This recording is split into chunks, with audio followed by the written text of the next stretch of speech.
ضلع پنچ کے علماء و مشائخ کے درمیان جامعہ انوارالعلوم میں ایک اہم مشاورتی میٹنگ منعقد ہوئی، جس میں مدارس بورڈ اور مرکزی دارالقضاء کے قیام سمیت 5 نکاتی ایجنڈے پر تاریخی فیصلے کیے گئے۔ یہ میٹنگ ملت، معاشرے اور دینی نظام کے لیے نئی راہیں متعین کرنے کا مؤثر ذریعہ بنی۔ السلام علیکم ناظرین، میں ہوں آپ کا میزبان ابرار انجم مغل اور آپ دیکھ رہے ہیں جماعت اہل سنت کی تازہ ترین اور باوثوق اپڈیٹ۔ جامعہ انوارالعلوم پنچ میں آج ایک تاریخی مشاورتی اجلاس منعقد ہوا، جس میں ضلع پنچ کی تمام تحصیلوں کے علماء، مفتیان کرام اور جماعتی ذمہ داران نے بھرپور شرکت کی۔ شرکاء نے نہ صرف شرکت کی بلکہ اہم تجاویز بھی پیش کیں، جس سے یہ اجلاس ایک اجتماعی بیداری، فکری رہنمائی اور عملی اقدام کا مرکز بن گیا۔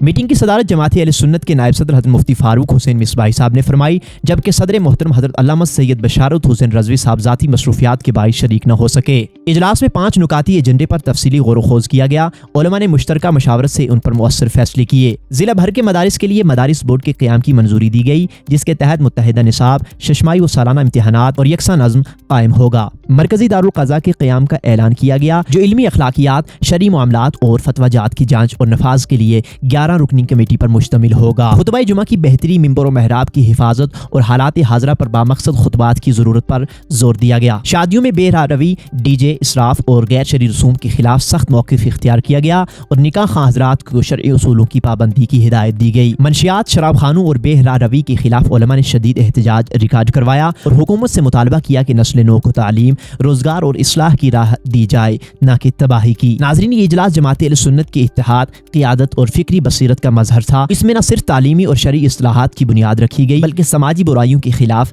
ایک مشترکہ اور مضبوط آواز بھی بلند کی گئی۔ اور اب آئیے سنتے ہیں جماعت اہل سنت کے نائب صدر حضرت مفتی فاروق حسین مصباحی صاحب کی زبانی، جنہوں نے آج کی اس تاریخی میٹنگ کی صدارت فرمائی، 5 نکاتی ایجنڈے پر تفصیل سے روشنی ڈالی اور ملت اسلامیہ کو بیداری، وحدت اور شرعی نظام کے حوالے سے قیمتی پیغام عطا فرمایا۔ بسم اللہ الرحمن الرحیم۔ اس وقت ہم اہل سنت و جماعت کی مرکزی درسگاہ جامعہ انوارالعلوم کے اندر حاضر ہیں اور یہاں ضلع پنچ کے مقتدر اور معتمد اور باصلاحیت علماء کرام یہاں پہ موجود ہیں، اور ہم سب لوگوں کے اکٹھے ہونے کا مقصد یہ ہے کہ یہاں علماء کرام کی بڑی اہم میٹنگ تھی، اور جس میٹنگ کا جو ایجنڈے کے اندر 5 باتیں تھیں، پہلی یہ تھی کہ مدارس اہل سنت بورڈ کی تشکیل۔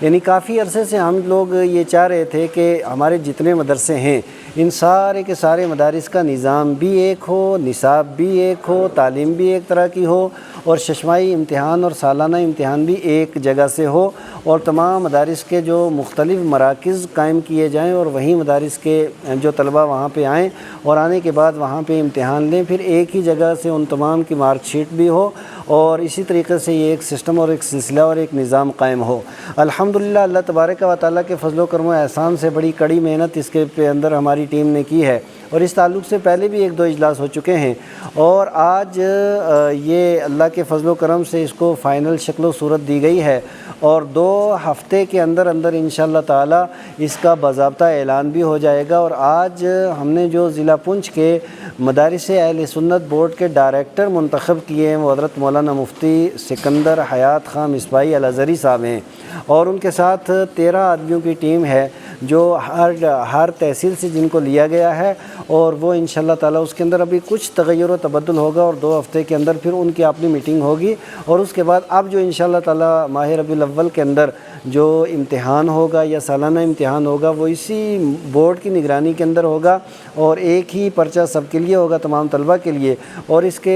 انشاءاللہ تعالیٰ 4 مراکز، یا اگر طلبہ ہوئے، زیادہ طلبہ ہوئے، اگر کم ہوئے تو پھر انشاءاللہ تعالیٰ جامعہ انوارالعلوم کے اندر تمام طلبہ یہاں پہ حاضر ہوں گے، اور اسی طریقے سے ان کا امتحان لے گا۔ وہ پورا نظام انشاءاللہ الحمدللہ اس کا پورا دستور جو ہے وہ آج پاس بھی ہو گیا ہے اور وہ بنا دیا گیا ہے۔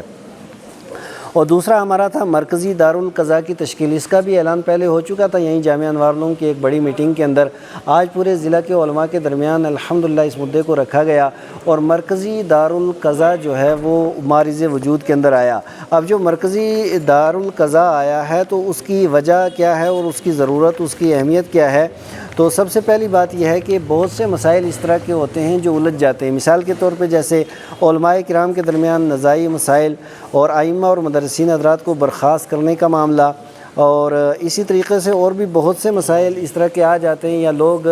ہمارے جو مراکز ہیں، بریلی شریف ہے، مراد آباد ہے، مبارک پور ہے، یا بستی یا دوسرے دارالافتاء ہیں، وہاں پہ لوگ درخواست دیتے ہیں، وہاں سے فتویٰ آ جاتا ہے۔ تو یہ جو مرکزی دارالقضاء ہوگا تو یہ اس سوال کی انویسٹیگیشن کرے گا، تحقیق کرے گا کہ حقیقت میں یہ سوال درست کیا گیا ہے یا غلط سوال کیا گیا ہے، کیونکہ جواب تو سوال کے مطابق ہوتا ہے، اور پھر اس کے بعد اس فتوے کو لاگو بھی یہ ہمارا مرکزی دارالقضاء کرے گا۔ اور مرکزی دارالقضاء کے اندر جو ہیں وہ 11 ممبر ہوں گے، اور 11 ممبروں کے سائن کمپلسری ہیں، ضروری ہیں، 11 ممبر سائن کریں گے، پھر کوئی فیصلہ جو ہے وہ نافذ العمل ہوگا، ورنہ کوئی بھی فیصلہ نافذ العمل نہیں ہوگا۔ اب اس کے اندر کوئی آدمی کہہ سکتا ہے کہ ایک آدمی، دو آدمی، 4 آدمی غلطی کر سکتے ہیں، لیکن 9 مفتی اور 2 عالم ہیں اس کے اندر، الحمدللہ یہ اتنی بڑی تعداد یقینی طور پہ کوئی غلطی نہیں کرے گی۔ اور انشاءاللہ تعالی جو اس کا جو مرکزی ہمارا ہیڈ آفس ہوگا وہ جامعہ انوار العلوم ہوگا۔ پھر بھی دارالقضاء کا اجلاس حسب ضرورت کسی بھی علاقے کے اندر ہو سکتا ہے، وہاں یہ مفتیان کرام جائیں گے اور مکمل طور پر تحقیق تفتیش کے بعد شریعت مطہرہ کی روشنی میں، کتاب و سنت اور فقہ حنفی کی روشنی میں اپنا فیصلہ جو ہے وہ صادر کر دیا کریں گے۔ اس میں جو ہے فی الحال ہم نے اس کا جو سیکریٹری حضرت مولانا مفتی شبیر صاحب کو منتخب کیا ہے، اور اس کے علاوہ ہمارے کافی اس میں جو مفتیان کرام ہیں ان کے ساتھ بھی انشاءاللہ تعالیٰ کچھ تو حاضر ہیں، کچھ کسی اپنی پریشانی کی وجہ سے حاضر نہیں تھے، تو انشاءاللہ تعالیٰ 2 ہفتے کے بعد اس کے اندر جو تغیر و تبدل کرنا، اس کے بعد انشاءاللہ تعالیٰ اس کا بھی جو ہے وہ فائنل اعلان کر دیا جائے گا۔ اور اس کے بعد جو ہمارا تیسرا نقطہ تھا وہ تھا خطبہ کی تربیت۔ اب یہ بھی ایک تلخ حقیقت ہے کہ بہت سے ہمارے محراب و ممبر کی زینت وہ لوگ بن چکے ہیں جو مکمل طور پہ جو عالم فاضل نہیں ہیں، یا جن کی باریکیاں انہیں پتہ نہیں ہیں۔ بہرحال اب وقتاً فوقتاً کیونکہ حالات زمانہ کے اوپر نگاہ رکھنا بھی ضروری ہے۔ امام اعظم ابو حنیفہ رضی اللہ تعالیٰ عنہ بیان فرماتے ہیں جو آدمی حالات زمانہ سے غافل ہے اور حالات زمانہ کو نہیں جانتے فہو جاہل، تو ایسے آدمی جو ہے وہ اس کے اندر بھی جہالت ہے۔ تو اب ہم بھی یہ چاہتے ہیں کہ حالات زمانہ کو مد نظر رکھ کر کے اسلام کی صحیح ترویج و اشاعت ہو، اور اسی کے ساتھ ساتھ حکمت اور مواعظ حسنہ کے ذریعے لوگوں کو دین کی طرف راغب کیا جائے اور دین کی تبلیغ اور نشر و اشاعت کی جائے۔ بہرحال اب اس تعلق سے جو ہے وہ مزید پیش رفت بھی ہوگی اور متعدد علاقوں کا انشاءاللہ تعالیٰ دورہ بھی کیا جائے گا۔ اور اسی طریقے سے جو مدارس و مکاتب کے اساتذہ کرام ہیں تو ان کی جو تربیت بھی ضروری ہے اور ان کو ٹریننگ دینا بھی ضروری ہے تاکہ صحیح طور پہ وہ پڑھا سکیں، بچوں کو اچھے طریقے سے تعلیم دے سکیں۔ اور سب سے اہم جو نقطہ تھا وہ 5واں ہمارا وہ یہ تھا کہ آج کل جو شادیوں کے اندر لوگ ہر طرح کی حدیں کراس کر چکے ہیں، ڈی جے، ڈھول، تماشا، باجا، پتہ ہی نہیں چلتا کہ محمد عربی صلی اللہ علیہ وسلم کے غلام کی شادی ہے یا پرلے درجے کے کسی آوارہ شخص کی شادی ہو رہی ہے۔ اب اس کے اندر بہت سے لوگوں کا یہ شکوہ و شکایت بھی رہتا ہے کہ کوئی غریب آدمی ہے تو اس کو آپ دبوچ لیتے ہیں، کوئی بڑا آدمی اگر غلطی کر جائے اسے کچھ نہیں کہتے۔ تو میں آپ سے یہ عرض کروں کہ یہاں غریب امیر کی کوئی قید نہیں ہے، یہاں کسی بھی لیڈر اور عام بندے کی کوئی قید نہیں ہے۔ حکم شرع جس نے بھی مصطفیٰ کریم علیہ الصلوۃ والسلام کا کلمہ پڑھا ہے، ہر ایک کے لیے جو فیصلہ ہے یہ ہر ایک کو یہ حکم شرع ماننا ہی پڑے گا، اور جو نہیں مانے گا تو صاف ظاہر ہے وہ حد سے باہر نکل جائے گا، اس کا کیا حکم ہے وہ آپ جانتے ہیں۔ تو اب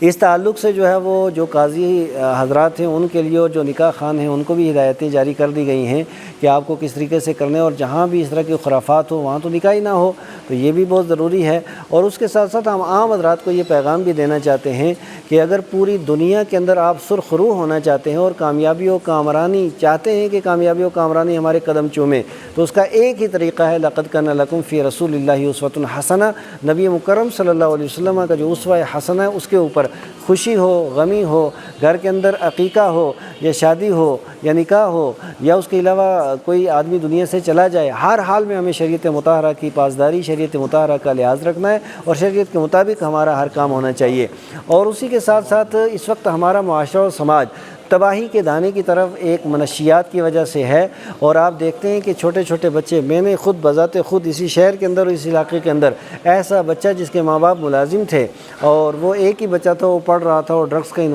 کے اندر انوالو ہو گیا اور بعد میں اس کی نماز جنازہ ہم نے پڑھائی ہے۔ تو اس طریقے سے بہت سے گھر اجڑ گئے ہیں۔ تو ہم یہ چاہتے ہیں کہ ہمارے ہاں یونیورسٹیاں ہوں، ہمارے یہاں کالج ہوں، ہمارے یہاں ٹیکنیکل کورسز کروائے جائیں، ہمارے بچوں کو روزی روزگار سے جوڑا جائے۔ ہم ہرگز نہیں چاہتے کہ یہاں پہ کہیں بھی شراب خانہ ہو یا ڈرگس کے اڈے ہوں یا شراب یہاں پہ بکے۔ اسی تعلق سے ہمارے علماء کرام جو درابہ کے اندر ایک شراب خانہ کھولا گیا ہے تو وہاں یہ نہ سمجھے کہ وہاں 4-5 مولوی ہیں، بلکہ پورا ضلع پونچھ ان کے شانہ بشانہ ہے۔ سارے لوگ یہی ڈیمانڈ کرتے ہیں کہ شراب خانہ درابے میں ہو یا سن کوٹ کے اندر یا کہیں بھی ہو، یہ بند ہونا چاہیے اور تعلیم و تعلم عام ہونا چاہیے اور روزی روزگار کے معاملات عام ہونا چاہیے۔ بہرحال اب اس کی بھی ہم شدید الفاظ میں مذمت بھی کرتے ہیں اور ہم یہ گزارش بھی کرتے ہیں کہ یہ شراب خانے کھولنے کا سسٹم جو ہے یہ حکومت بالکل بند کرے۔ وہ کیا جموں کشمیر کو لوگوں کو شرابی بنانا چاہتے ہیں؟ ہرگز یہ اس طرح کی آئیڈیالوجی یہاں پہ نہیں چلنے دی جائے گی، اور ہم یہ چاہیں گے کہ یہاں پہ لوگ جو ہیں وہ پڑھیں لکھیں،